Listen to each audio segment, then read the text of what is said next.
So the question why I asked, like, does every lesson need a hook? Is I'm wondering to help straighten even more with this process. I'm wondering, Michelle, if there's like certain headings or certain blocks that occur in all lessons, so that we can somehow create this. I don't want to say a template because every lesson is different and it's hard to create this like stock standard template that all of them need to be squeezed in. But if there's like a menu of blocks that one could set up so that a new writer can come in and go like, okay, so I think for this lesson, I could use this block, and this block. So I'm going to pull those headings in, and then I'm going to fill those blocks with the information that I have, and that will form a good flow. Is that at all something that's possible, or I think maybe if we used category boxes, nothing is ever yeah, going to be okay. specific. Mm, So every lesson is going to be different. The content, like the Mm, subject matter, is going to be different, and Yeah. you always approach it in a different way. Um, if we used things like at Lobster, what they made everyone do, and it didn't really work, was your intro paragraph was your hook, but you would, what is the need, identify it, and tell you how you're going to fix it or mm, address it. But not every lesson works that way, and they pushed until we found a way. So you've already given up by just writing the introduction because it was never right, because you tried to push it into a block that it didn't fit into. Um, if we think of it in a broader sense, it could totally work. So mm. if you think about just a normal knowledge lesson, and you think about, okay, so what is that hook going to be? You could say, have you ever found yourself in a situation where you're carrying out a one-on-one, but you're always the only person talking? Let's see whether we can change that going forward by looking at a few different techniques that we found works for lots of other managers. So that's a hook that is not playing on guilt so much as a problem that everyone has but nobody talks about. So Mhm. that's just an example that's off the Yeah. top of my head. But you're literally commiserating with the person, you're being human about it, and you're also offering help from the get-go. So if you are a person that's experiencing a huge problem with getting people to talk to you in their one-on-one, you're going to pay attention from their first sentence. Does that make sense? Yeah. Yeah, Um, it does to me. Straight, but maybe that's a question for you as well. yeah, it definitely does make sense. But like you said, like we've all said, um, the shell's frozen. You're still with us.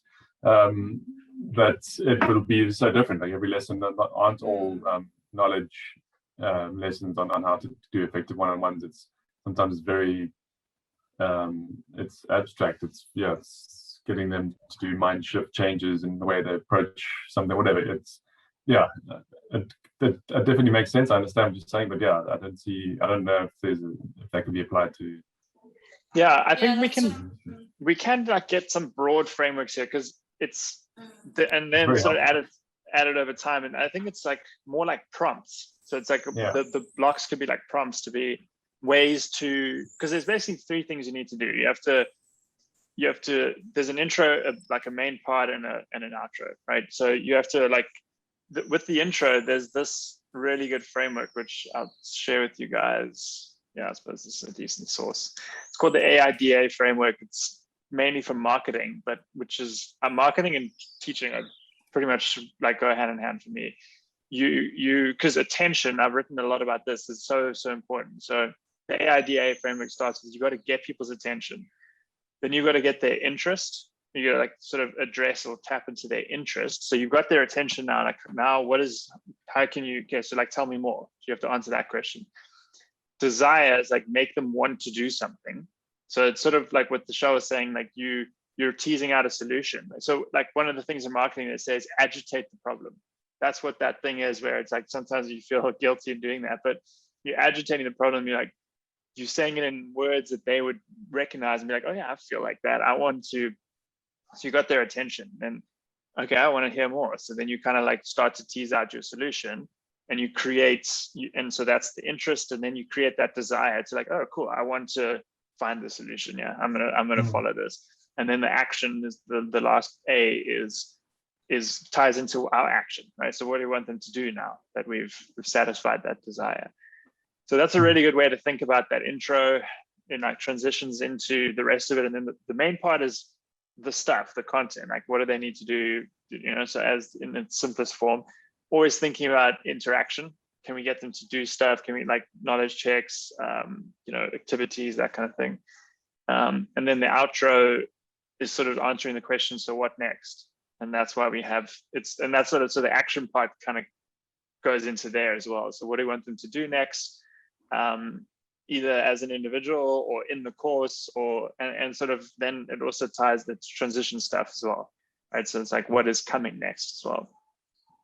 That's very helpful. I think if there's more techniques like that, like the example Michelle just gave, to Louis' point that it's not necessarily a template or a framework that can be applied to every lesson, but it's like little things like that can be introduced in different ways, whatever's applicable to the content of that lesson.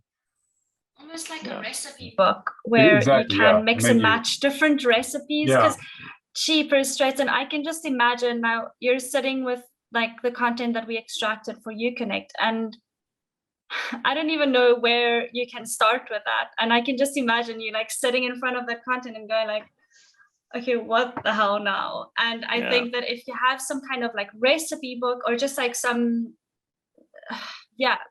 blocks to pull in and then go from there, and then see like, okay, so it's just a starting point. Even in the end, you end up like working completely outside those blocks, but it's just a starting point. Yeah. Kind of interesting to think about it that way. It's kind of like Rise. You can use different blocks to show things in different ways. Hey? Yeah, exactly. That's very interesting. We can think about this, like if we put together kind of like a Google sheet and look at scripts that, like going forward, look at scripts that we're writing now and look at your different blocks, because let's be honest, we may not know it, but all of us are writing in blocks. And you look at the different kinds of things that you used within a script and why it worked. And you could put that down within a Google sheet and go, and over time we look at this information and go, oh my God, actually, you know what? There are these major categories that we figured out over time, and we could totally put together like a machine just to put together scripts. Yeah. Well, okay, so it's funny you bring this up, but it's the game plan. so